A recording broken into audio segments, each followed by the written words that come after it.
বন্ধুরা আজ দেখুন সেই ভাইরাল সিঙ্গারা রেসিপিটি নিয়ে চলে এলাম। এই ভিডিওটা কিন্তু এখন ট্রেন্ডিংয়ে চলছে আর প্রচুর পরিমাণে ভাইরাল হয়েছে। আমি আজ তৈরি করে দেখাচ্ছি, দেখুন সেই ভাইরাল সিঙ্গারা কী করে তৈরি করলাম। সম্পূর্ণ ভিডিওটি দেখার অনুরোধ রইল। তার আগে বলি, এই রেসিপিটি কিন্তু বিকালে টিফিনেই বলুন আর চায়ের সঙ্গে বলুন পুরো জমে যায়, এতটা লোভনীয় হয় খেতে কি বলবো। সম্পূর্ণ ভিডিওটি দেখুন, তাহলে বুঝতে পারবেন।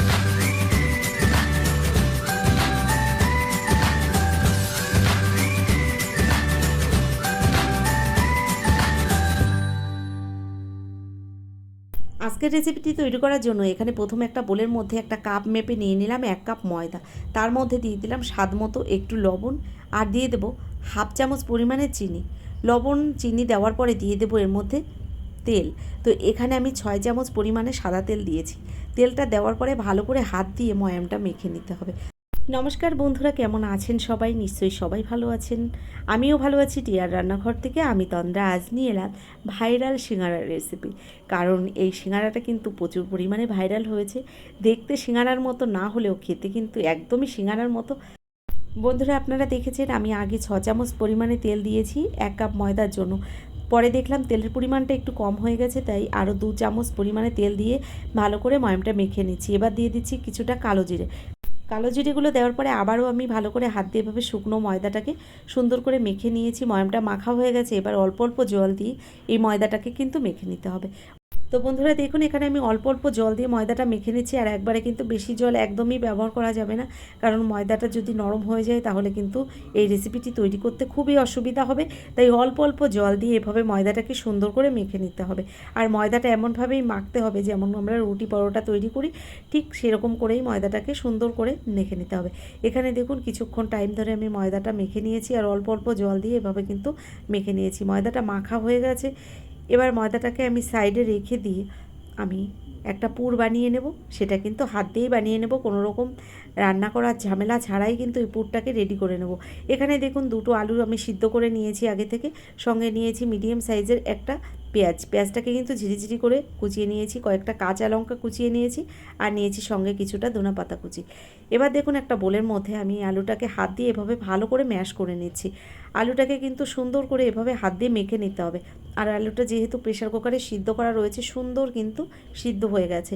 এভাবে হাত দিয়ে আমি সুন্দর করে আলুটাকে কিছুক্ষণ টাইম ধরে মেখে নিয়েছি। আর এখানে মাখাটা হয়ে গেছে। এবার এর মধ্যে এক এক করে আমি মশলাগুলো অ্যাড করে দেবো। দেখুন এখানে প্রথমেই দিয়ে দিচ্ছি আমি স্বাদ মতো লবণ। লবণ দেওয়ার পরে দিয়ে দিচ্ছি এর মধ্যে আমি কিছুটা আদা, মানে বাটা। এখানে কিন্তু আপনারা গ্রেট করেও দিতে পারেন আদাটা। সঙ্গে দিয়ে দিলাম মিডিয়াম সাইজের একটা পেঁয়াজ কুচি, ধনেপাতা কুচি, আর দিয়ে দিলাম কয়েকটা কাঁচা লঙ্কা কুচি। সব কিছু দেওয়ার পরে এখানে নিয়েছি কিছুটা ভাজা বাদাম। আর ভাজা বাদামটাকে কিন্তু আমি এভাবে একটু আধ ভাঙা করে নিয়েছি। ভাঙা বাদামগুলো আমি দিয়ে দিলাম। সঙ্গে দিয়ে দিলাম অল্প পরিমাণে একটু চিনি। আর দিয়ে দিলাম এখানে হাফ চামচ পরিমাণে ভাজা মশলা। সব কিছু দেওয়ার পরে হাত দিয়ে সুন্দর করে এই আলুটাকে মেখে নিতে হবে। ঠিক আমরা যেমন ফুচকার আলুটা রেডি করে নিই তেমনভাবেই কিন্তু এই আলুটাকেও সুন্দর করে মেখে নিতে হবে। কি বলবো বন্ধুরা, এই আলু মাখাটা এতটা টেস্ট হয়, এইটা কিন্তু শুধু শুধু খেয়ে নেওয়া যায়, এতটা সুন্দর হয় খেতে। আলুটাকে এখানে মেখে নিয়েছি। আর এদিকে যে ময়দাটা আমি মেখে নিয়েছিলাম আগেই, এই ময়দাটা থেকে আমি 2টো লেচি কেটে নিচ্ছি। দেখুন তো বন্ধুরা দেখুন, এখানে আমি 1 কাপ ময়দা নিয়েছিলাম আর 1 কাপ ময়দা থেকে 2টো লেচি আমি এখানে বানিয়ে নিয়েছি। আর এখান থেকে একটা লেচি প্রথম আমি নিয়ে নিলাম একটা বেলুন চাকির ওপরে। প্রথমেই দেখুন একটা লেচি নিয়ে আমি একটা রুটি বানিয়ে নিয়েছি। ভালো করে আরও একবার এই ময়দাটাকে মেখে নিলাম আমি। এবার অল্প অল্প গুঁড়ো ময়দা ছড়িয়ে আমি একটা সুন্দর রুটি বানিয়ে নেব। তবে রুটিটা খুব একটা পাতলা করলেও চলবে না আর খুব একটা মোটা রাখলেও চলবে না। আপনারা ঠিক দেখে বুঝে নেবেন আমি কেমন করে রুটিটা বানিয়ে নিচ্ছি। দেখুন এভাবে হাত দিয়ে বেলে আমি কিন্তু রুটিটাকে বড় করে বানিয়ে নেব। বন্ধুরা এত সহজ একটা রেসিপি আপনারা না দেখলে কিন্তু বিশ্বাস করতে পারবেন না কত সহজে কিন্তু এই রেসিপিটি তৈরি করে নেওয়া যায়। দেখুন বড় একটা রুটি আমি এখানে বানিয়ে নিয়েছি। আর রুটিটা দেখে আপনারা নিশ্চয়ই বুঝতে পারছেন আমি কেমন পাতলা রেখেছি। খুব একটা পাতলাও নয়, খুব একটা মোটাও নয়। রুটিটা ঠিক এভাবে বানিয়ে নিয়েছি। এবার এই রুটিটার মাঝখানে কিন্তু আমি দিয়ে দিচ্ছি যে আলুর পুরটাকে রেডি করে নিয়েছিলাম। তো আলুর পুরটাকে এভাবে চামচ দিয়ে আমি কিন্তু এক সাইডে এভাবে চেপে চেপে লাগিয়ে দিচ্ছি। এটা আপনারা দেখে বুঝে নেবেন আমি কি করে দিয়ে দিচ্ছি। দেখুন এভাবে আমি আলুর পুরটাকে দিয়ে দিলাম এই রুটির ওপরে। আলুর পুরটাকে রুটির ওপরে দেওয়ার পরে সুন্দর করে দেখুন আমি এভাবে চামচ দিয়ে স্প্রেড করে দিচ্ছি আর এভাবে ভালো করে চারি সাইডটাকে সরিয়ে দিয়েছি। এবার এখানে কিন্তু আমার যে আলুর পুরটা দিয়েছি, আলুর পুরটা কিন্তু এখানে দেওয়া হয়ে গেছে। এবার দেখুন রুটিটাকে এভাবে আমি ভাঁজ করে দিচ্ছি। মাঝখানে একটা ভাঁজ দিয়ে এভাবে আমি কিন্তু রুটির অপর দিকের মানে মুখগুলো আমি এভাবে আটকে দিচ্ছি। ঠিক আমরা যেমন পুলি পিঠে তৈরি করার সময় মুখটা বন্ধ করে দিই, তেমনভাবেই কিন্তু আমি এই রুটিটাকে ছিল করে দিলাম মুখটা। তো এভাবে মুখটাকে ভালো করে আটকে দেওয়ার পরে একটু হাত দিয়ে চেপে চেপে আমি এভাবে বানিয়ে নিলাম। এবার একটা ছুরি নিয়েছি, আর ছুরি দিয়ে কিন্তু সুন্দর করে পিস পিস করে কেটে নিতে হবে। তো এখানে দেখুন মুখটাকে বন্ধ করে আমি হাত দিয়ে এভাবে একটু চেপে চেপে সুন্দর করে সেট করে দিলাম। একটা ছুরি নিয়েছি, আর ছুরি দিয়ে এভাবে আমি কিন্তু পিস পিস করে কেটে নিচ্ছি। তো এভাবে এই সিঙ্গারাগুলোকে কিন্তু কেটে কেটে নিতে হবে। আমরা তো সিঙ্গারা বিভিন্নভাবেই বানিয়ে থাকি, তবে এই সিঙ্গারাগুলো কিন্তু একদমই অন্যরকম। এগুলো দেখতে কিন্তু সিঙ্গারার মতো নয়, তবে খেতে কিন্তু সিঙ্গারার থেকেও অনেক ভালো। তো বন্ধুরা, এখানে আপনাদের আরেকটা কথা বলতে চাই, আমি কিন্তু এই সিঙ্গারাটার মধ্যে কিন্তু পেঁয়াজ ব্যবহার করেছি। আপনারা যদি নিরামিষভাবে বানাতে চান তাহলে কিন্তু এখানে পেঁয়াজটা বাদ দিতে পারেন। ঠিক সিঙ্গারার মতো করে আপনারা এই পুরটাকে এভাবে মেখে নিতে পারেন, বা এর মধ্যে একটু চাট মশলাও ব্যবহার করতে পারেন। তো দেখুন এখানে কিন্তু আমি সিঙ্গারাগুলো এভাবে কেটে কেটে নিয়েছি। আর এখানে আমি পেঁয়াজটা কেন ব্যবহার করেছিলাম, কারণ পেঁয়াজটা দেওয়ার কারণে এতটাই সুন্দর হয়েছিল খেতে। তো আপনারা যদি পেঁয়াজ খেতে পছন্দ না করেন, নিরামিষভাবে তৈরি করেন, সেটাও কিন্তু করতে পারেন। তো দেখুন এখান থেকে পিস পিস করে কেটে নেওয়ার পরে একটা পিস এখান থেকে তুলে নিয়েছি, আর হাত দিয়ে ঠিক দড়ির মতো করে এভাবে একটু পাকিয়ে নিচ্ছি। তো বন্ধুরা, এই সিঙ্গারাগুলো তৈরি করা এত সহজ, যে কেউ কিন্তু একবার দেখলেই আপনারা বানিয়ে নিতে পারবেন। কারণ এত সহজে কিন্তু কোনো কিছুতেই কিন্তু সিঙ্গারা আপনারা তৈরি করতে পারবেন না। তো দেখুন এই সিঙ্গারাগুলো এই কারণেই কিন্তু ভাইরাল হয়েছে। দেখুন দড়ির মতো করে একটু এভাবে পাকিয়ে নিলেই রেডি হয়ে গেল। তো এখানে এক এক করে করে আমি সব সিঙ্গারাগুলো রেডি করে নিয়েছি। আর এখানে রেডি হয়ে যাওয়ার পরে আমি কিন্তু গ্যাসের উপর কড়াইতে তেল গরমও বসিয়ে দিয়েছি।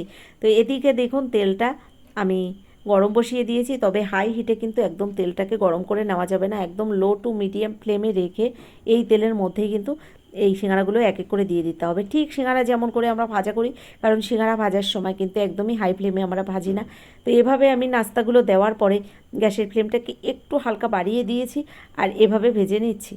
কিছুক্ষণ এভাবে বাড়িয়ে কমিয়ে আমি কিন্তু এই সিঙ্গারাগুলোকে আস্তে আস্তে অনেকক্ষণ টাইম ধরেই ভেজে নিয়েছি। বন্ধুরা, এখানে মাথায় রাখতে হবে সিঙ্গারাগুলো কিন্তু একদম লো টু মিডিয়াম ফ্লেমেই ভাজতে হবে। কারণ সিঙ্গারাগুলো যদি আপনারা হাই ফ্লেমে ভাজা করেন, তাহলে কিন্তু এর ভেতর থেকে যে আলুর পুরটা দিয়েছি, আলুর পুরটা বেরিয়ে আসবে, আর সিঙ্গারাগুলো কিন্তু খাস্তা হবে না।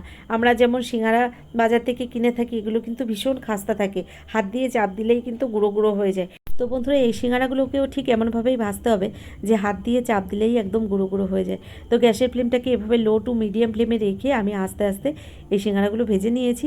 আর এগুলো প্রায় ভাজা আমার হয়ে গেছে। এগুলোকে নামিয়ে নেওয়ার পরে বাকি যে সিঙ্গারাগুলো রয়েছে সেগুলোকেও আমি এক এক করে ভেজে নেব। তো দেখলেন তো কত সহজ একটা রেসিপি, যে কোনো সময় মন চাইলে আপনারা বানিয়ে নিতে পারেন। বন্ধুরা, এই রেসিপিটি তৈরি করার জন্য খুব একটা বেশি কিছু উপকরণের দরকার হয় না। ঘরোয়াভাবে আপনারা যে কোনো কিছু দিয়েই বানিয়ে নিতে পারেন। দেখুন আমি এখানে ঘরে থাকা উপকরণ দিয়েই কিন্তু এই সিঙ্গারাগুলো বানিয়ে নিয়েছি। আপনারাও কিন্তু এভাবে বানিয়ে নিতে পারেন।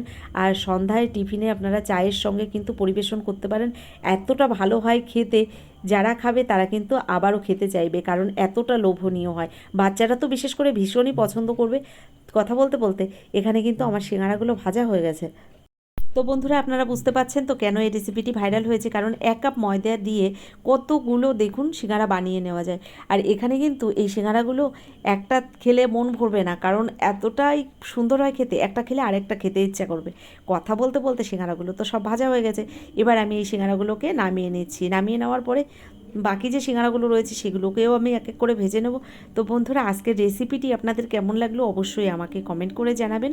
যদি আমার এই রেসিপিটি আপনাদের ভালো লেগে থাকে, এখনও একটা লাইক দিতে ভুলে গেছেন, অনুরোধ করব একটা লাইক দিয়ে যারা এখনও চ্যানেলটিকে সাবস্ক্রাইব করেননি, অবশ্যই আমার চ্যানেলটিকে সাবস্ক্রাইব করে আমার ভিডিওর পাশে থাকা বেল আইকনটি ক্লিক করে নোটিফিকেশানটা অল করে দেবেন। তাহলে কি হবে, আমার ভিডিও আপলোড করার সঙ্গে সঙ্গে তার নোটিফিকেশানটা আপনার কাছে পৌঁছে যাবে, আর আপনি টাইম মতো ভিডিওটি দেখে নিতে পারবেন। এছাড়া আপনাদের বন্ধুবান্ধবের মধ্যেও আমার এই ভিডিওটি শেয়ার করে দিতে পারেন। তো বন্ধুরা, এখানে দেখুন আমি কথা বলতে বলতে সিঙ্গারাগুলো ভেজে নামিয়ে নিয়েছি, আর একটা প্লেটের মধ্যে কিন্তু নামিয়েও নিয়েছি, সস দিয়ে পরিবেশন করেছি। কেমন লাগলো অবশ্যই আবারও বলছি লিখে জানাবেন। যদি ভালো লেগে থাকে একটা লাইক করে দেবেন। আজকের মতো এই পর্যন্তই। পরবর্তী ভিডিও নিয়ে আবার চলে আসব।